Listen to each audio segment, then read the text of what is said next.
Tonight, we take you from unconventional art like tattoos and TikTok all the way to big budget cinema and inspiring young artists, from the next generation of filmmakers to art in a digital world.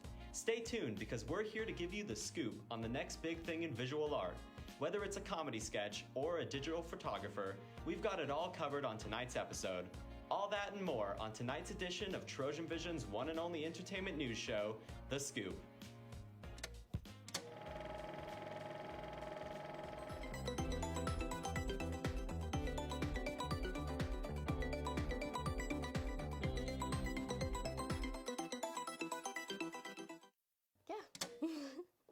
Thanks for tuning in for The Scoop. I'm Jonathan Pelster. Give a very warm welcome back to our returning host, Ambi Butler. It's only been a couple of weeks, but we missed you. Thanks, Jonathan. It is good to be back and a part of The Scoop, my absolute favorite entertainment news show, right here on Trojan Vision. We've got a lot in store for you all today, from dancing to games to unique voices from young aspiring artists. This is the type of stuff you can only find right here on The Scoop. So let's take this first half of the show to talk about artists who are finding innovative ways using innovative mediums to express their artistic style. In today's creative landscape, it can feel as though everything has been done and there is no room left for original creations. However, it is rising creatives like Haley Tutt who challenge this notion and who are bringing fresh ideas to the table. Haley started taking photos at the young age of 7, but after her father fell gravely ill, she committed herself wholeheartedly to her passion for photography. Thankfully, her father recovered and Haley found herself immersed in the Toronto art scene from where she is from.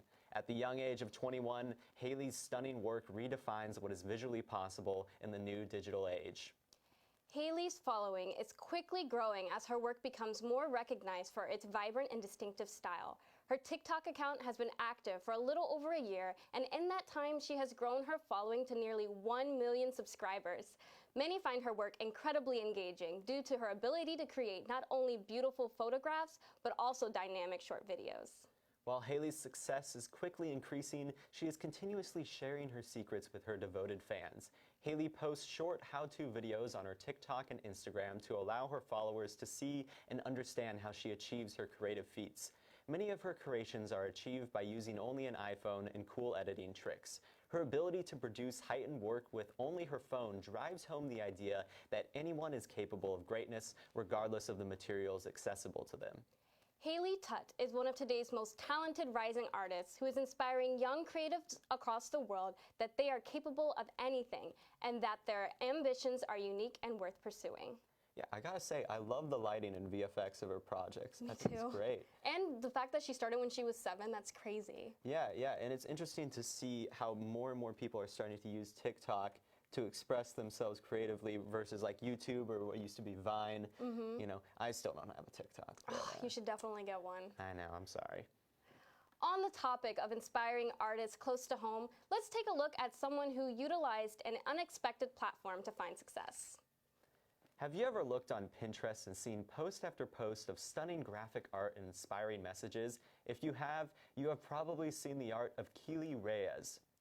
Keely Reyes, the woman behind KR Co., is one of the artists behind these popular graphics. She is a Bay Area-based graphic artist, illustrator, and fine artist. She creates gorgeous graphic art pieces that are often in your Pinterest feeds and Instagram Explore pages. Her graphics are often paired with uplifting words to brighten people's day. Reyes also includes quotes from famous writers and historical figures in her work, pairing old quotes with fresh, bright graphic art. Reyes' company, KR Co., also specializes in rebranding graphic design for companies. Companies she has created art for include Philz Coffee, Coca-Cola, Flow Magazine, and more. More and more artists are gaining traction through their presence on social media. Keely Reyes is one such example, but from illustrators like Reyes to graphic designers like Emily Duguay and her intentionally bad brand logos, artists are finding voices just by sheer talent. It's important that we see stories like this because it demonstrates how tangible success really can be. Making a living from art is difficult. Surviving by devoting your life to the intangible is strenuous, and nothing is harder than seeing your work in the world and nobody responds to it. But if Keely Reyes shows you one thing, it's that by being smart, being devoted, and have something to say, We can all find success by way of artistic endeavors. Have you seen any of her work? I did. I actually saw quite a few of her, her artwork on Google. Yeah. What did you think of the Coca-Cola one? I thought it looked pretty amazing. And I think a lot of her work, it kind of combines abstract as well. Yeah, I like it. That's my input. So many artists these days are finding unique alternative avenues to their success. From Pinterest to TikTok, there are more ways now than ever to getting your work seen, heard, and spread. Take the Expressions Dance Company, for example, who recently put on their quarterly dance show at the Bovard Auditorium. Let's check in with them to see how performance art is a means to artistic communication. Take it away. Last Tuesday at the Bovard Auditorium, Expressions Dance Company had their semi-annual show. The dancers showcased multiple dances in this performance in a variety of styles, from tap to jazz to contemporary to hip-hop. The dance company is run by students and all the pieces are choreographed by students as well, and they were very excited to get back on stage and bring their work to life in front of an audience. Feels really good being back on stage and in front of an audience and just being able to do dance and what I love to do again. Tonight is a big deal for us and we get to really showcase all the hard work we've been doing. The art of dance means so much to each of us, especially as it's brought us together. We've been apart for so long, and we are all so thankful to be back on stage doing what we love the most. One of the dances was dedicated to Kenneth Chamberlain, a black man who was shot and killed by the police. In my film symposium class, we had David Medell come in and show his film, The Killing of Kenneth Chamberlain, which just tells the story of Kenneth Chamberlain's last moments alive. So I was inspired by that film and by that story, and I just wanted to keep that story alive and tell more people.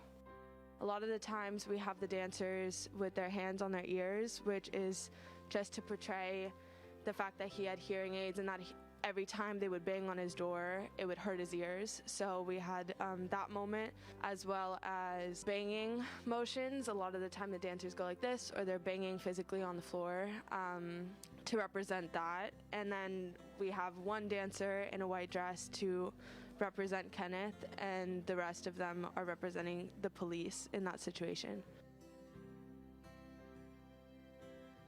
Dance has very good personal message and personal take on things because the dancers themselves have to do their own research and have to figure out what type of emotions am I trying to put out to the audience.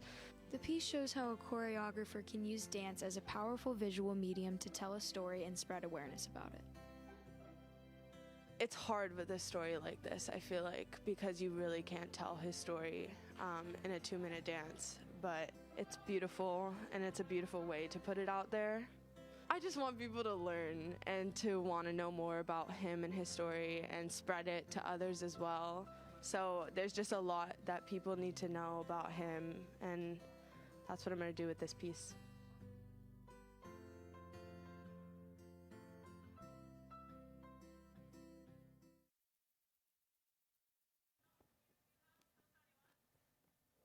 We've covered Pinterest, dancing, photography, but what canvas is the most personal to an artist? To some, the answer might be human skin. Mr. Inkwell's tattoo shop has been creating innovative and diverse tattoo designs for their customers for quite some time now, slightly over 3 years to be exact. And breaking into this industry is very difficult, considering that LA is the mecca of tattoo making. Mr. Inkwell's are located at 10910 Los Alamitos Boulevard. They make all kinds of pieces, but are known for their geometric watercolor and traditional work. Pre-made designs run at set prices, and they have hourly rates for custom work. But something spectacular about them is what their inks are top quality and all natural, which is rare for such a young studio. And if you have a specific idea in mind, they have a system where a customer initially books a custom tat and then comes in one-on-one with one of their 5 top-class artists: Steve the Sleeve, Sarah the Machine, Ryan the Innovator, Summer the Natural, and Davon, aka Little Debbie. Steve loves doing realism tats or bold hide contrast tats with shadowing and detail. Sarah enjoys bright colors, especially when they're used in classic Americana or floral work. Ryan is the best duplicator. He's your man if you have specific design in mind. Summer likes bold, vivid colors in both floral and realist styles. And finally, little Debbie is the experimentalist. She mixes classic and modern techniques and makes her special neo-traditional designs. Now we know some of you are wondering about the convenience factor, like myself. Lucky for you, Mr. Inkwells have their own app. There you can book your tattoo, learn of news and events, and generally form a deep connection with the studio that will last throughout your career as a canvas. And if you're still on the fence, this new tattoo shop has got fantastic aftercare products and processes that will protect your brand new tattoo throughout its first weeks on your skin. Mr. Inkwell's work has definitely turned some heads in these last few years. However, their Instagram shockingly has less than 5,000 followers. They are still fairly unknown in the public eye, but more and more, the idea of tattoos being accepted as mainstream art is being accepted. I could see you getting a tattoo. Well, if I do get a tattoo, it wouldn't be where you could see it. I don't know what that's supposed to mean or if that's appropriate for air, Abby, but I guess we can move on from there. I'm an actor. You can't show it where people can see it. All right, everyone. We're about to go on and break, but thank you for joining us here at The Scoop. Coming up after the break, events on campus, a digital revolution of art, and a look inside sketch comedy's newest shining faces. All that and more right here on Trojan Vision. Don't go anywhere because you're watching The Scoop.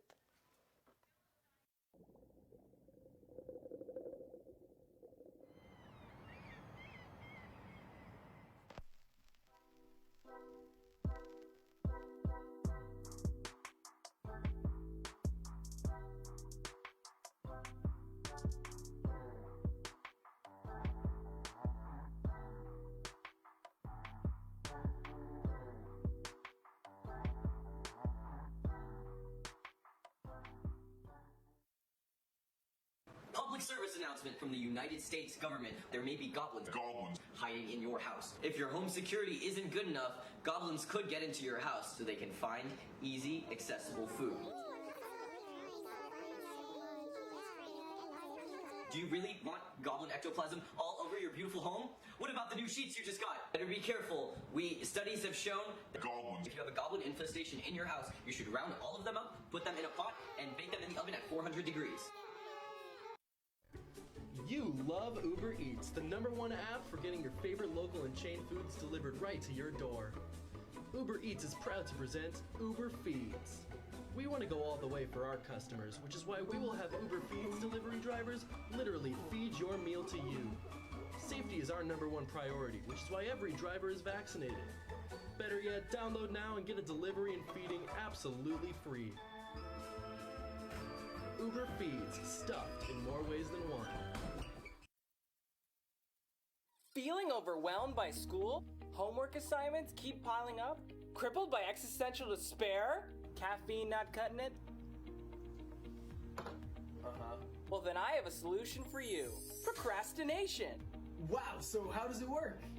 Simply take your work and stop doing it. Play video games. Go on your phone. Endless possibilities. Boy, howdy do I feel relaxed. Thanks, procrastination. Welcome back to The Scoop. I hope you missed us. You've heard a lot about local USC artists, but how can you engage in the community? Well, we've got you covered with news on all the hottest events around campus. It's Monday, so we've got the whole week ahead of us. That's more than enough to see a movie, go to the museum, or support your fellow Trojans. Let's start up by checking in what's new on USC's campus this week. Here are a few campus events going on this week.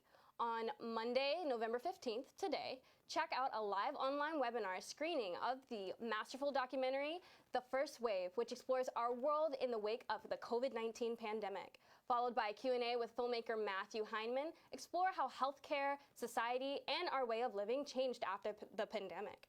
And if you're looking for something a bit more experimental, check out Midnight Traveler, Capturing the Global Refugee Crisis on Film, which follows two experimental filmmakers attempting to capture the refugee experience using only cell phones, playing at the Ray Stark Theater at 7 p.m.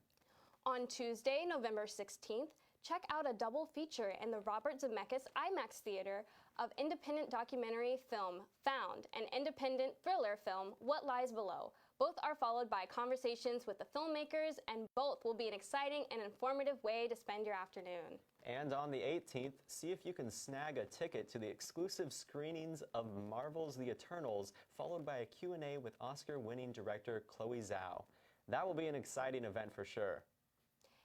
And as if this week isn't exciting enough, Miranda July's thriller dramedy Kajillionaire screens in the historic Norris Cinema Theater this Friday, November 19th, followed by a Q&A with Miranda July herself. Sounds pretty cool to me. Yeah, it does. I don't really know what The Eternals is, but I should know. I'm not even going to comment. It's so great to see projects successfully getting made right here in the present. But what does the future hold for this visual culture? What mediums, artists, and presentations are just waiting to be explored?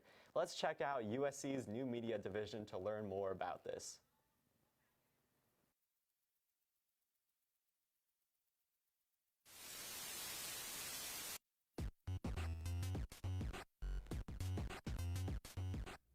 As technology continues to develop, people are finding unique forms of expression through new forms of media.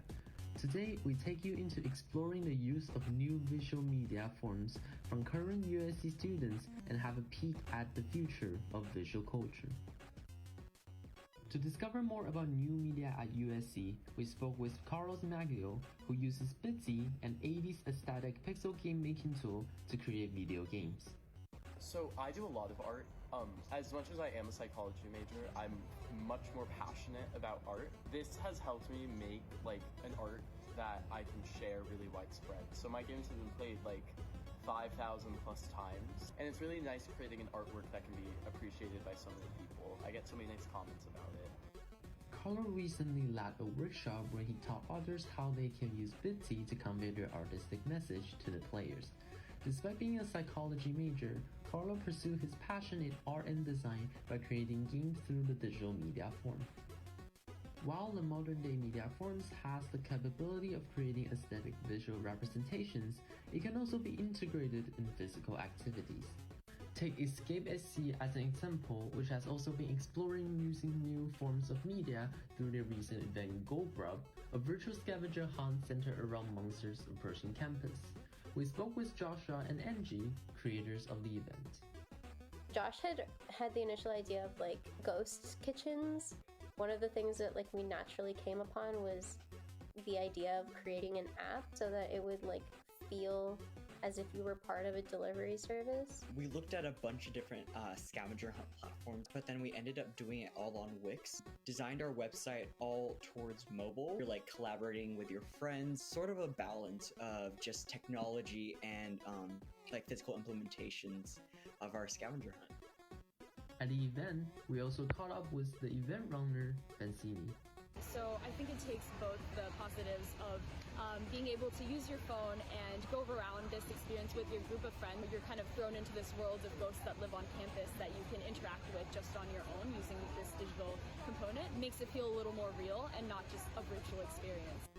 These are only a couple of recent events that show how new media is quickly becoming both a new leading art form and a source of entertainment. With such new visual media on the rise with technological advancements, the younger generation of artists and creative thinkers are adapting to a new type of craftsmanship from traditional visual method. You can stay up to date with exciting new digital experiences at the USC event calendar online, as well as the School of Cinematic Art website. And if you really want to see local USC artists who are engaging with technology in a meaningful way, look no further than USC's sketch comedy group, The Suspenders. The Suspenders are not only taking the stage again with our return to campus, but they are also continuing to develop their virtual legacy on TikTok, and they are thriving now more than ever. This sketch comedy group, which is reminiscent of Saturday Night Live, was founded at USC in 2014. The group writes, directs, and produces its own content, making it a comedy powerhouse. Like many other theater groups, it has had to adapt during the pandemic in order to continue producing content for its fans. Other improv troupes at USC, such as the Merry Men and Cometus Interruptus, have expanded to YouTube, but the Suspenders are the first ones to hit the TikTok stage. While the troupe's first few videos started out with a couple thousand views, their fame quickly skyrocketed as more content was released. Their first viral TikTok from October 1st, 2020 depicted the troupe members' responses to hearing the news of Trump testing positive for COVID. This video received over 450,000 views. This inspired them to make a remix of the original video with instrumental playing as freeze frames of each member's reactions flashed on the screen. But let's check out some of the Suspenders' other material from TikTok.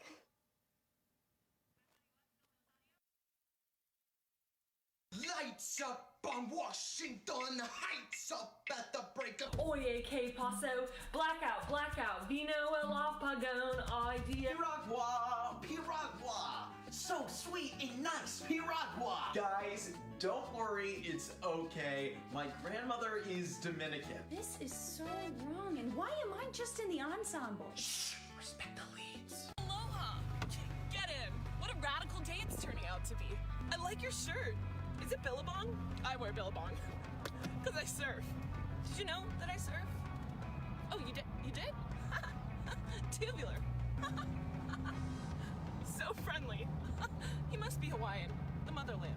You ordering burritos? Could you get me a surf and turf? Because anyways, I bet I could teach you to surf one time if you tried. What were you saying? You want highlights? I don't know, I guess I'm just kind of partial to the natural highlights from the sun and the sea. I'm just so glad for your company and your vibes today. Their wide range of content makes their channel perfect for just about anyone. They have skits ranging from satirical morning routines and movie scene recreations to meme content. Although the troupe only has 8 members, it will expand within the next week as a few more join after auditions. Be sure to check out their live performances, which will take place on USC's campus on November 14th to the 17th. You never know if one of these actors may be the next Tina Fey or Adam Sandler, so don't miss out on this creative genius while you're at USC. They took the U off the name. That's okay. That's some fancy flying When there. I first came here, though, I was like, what's the difference between SC and USC? Yeah, is there one? No. Anyways, the Suspenders look really cool. Yes, I've been to a few of their shows. I have friends in it. I get so excited whenever I see their faces. Even though a lot of them don't know me, I know them. That's not creepy at all. Well, anyways, I also have seen Comidas Interruptus, I think, once. Are they the people who, like, do their stuff outside and... I believe so. Okay. They do a lot of short form. Yeah. Yeah. Interesting name, that Comidas Interruptus. Are we allowed to say that on air? Who knows? Moving on to more big budget projects, Jonathan and I have been dying to catch you up on all the latest movies in theaters these days. But with so many projects coming out, it's hard to keep track. So to refresh our memory, we're going to go through any upcoming movie posters and see if we know anything about these projects. Maybe what the title is, what the story is about, or who made the movie. Let's get started. All right, there's the first one there. Looks like there's a shopping cart with some apples. There's 3 people in it. Yes, yes, I believe this is the shopping cart with the apples. Wait. Is this a movie about the 2 tennis players? I think this is one of those SAT questions. How many apples did they buy? Wait, like about Serena Williams. Oh. Will Smith. Wait, what's it called? Wait, no. That's totally what I'm talking about. King Richard. Yes. Yes. I've seen the trailer for that. Yes. Is this another movie poster? That's just a knife on a piece of bread. Yeah. Is that bread?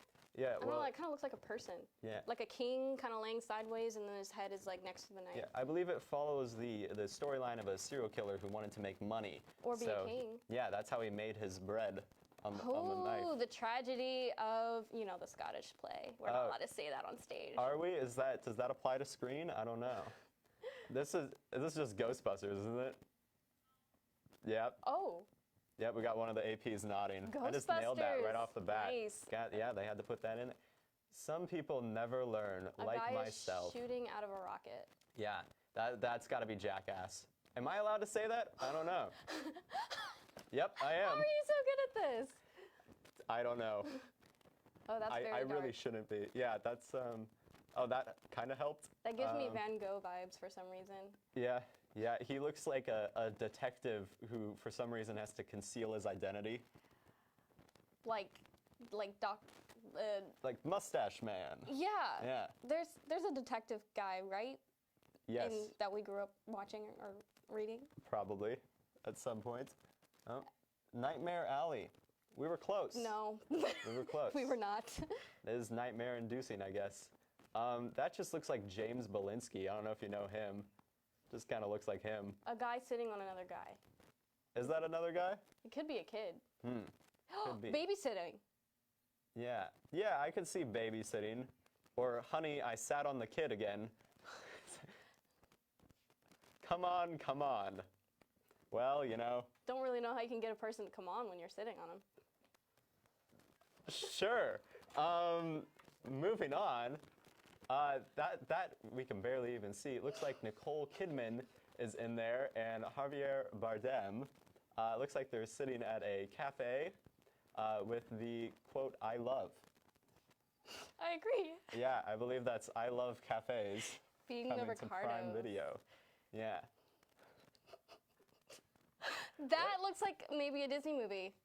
Oh, it says Disney Pixar. That's good intuition right there, Abby. Yeah, anytime you see a character that looks like it's animated, I think Disney automatically. Yeah, not like Rick and Morty or something, or Something screaming. yeah. Fear, animal fear. This looks like a sequel to Monsters Inc. Kind of gives me like Over the Hedge vibes. Turning red. Turning red. Yeah. Turning red. I guess it's a movie about communism. I don't know, it looks a little orange to me, but. Ah, Matrix. Yeah, that was choice is easy. yours. Oh, That was easy, I've never Ben. seen that. You've never seen The Matrix? No. The Matrix is great. Well, Scoop fans, this episode has unfortunately come to an end, but we can't wait to see you next week. We'll be right back here, same time, same place. So thanks again for watching, and this has been The Scoop on Trojan Vision. Bye. Bye.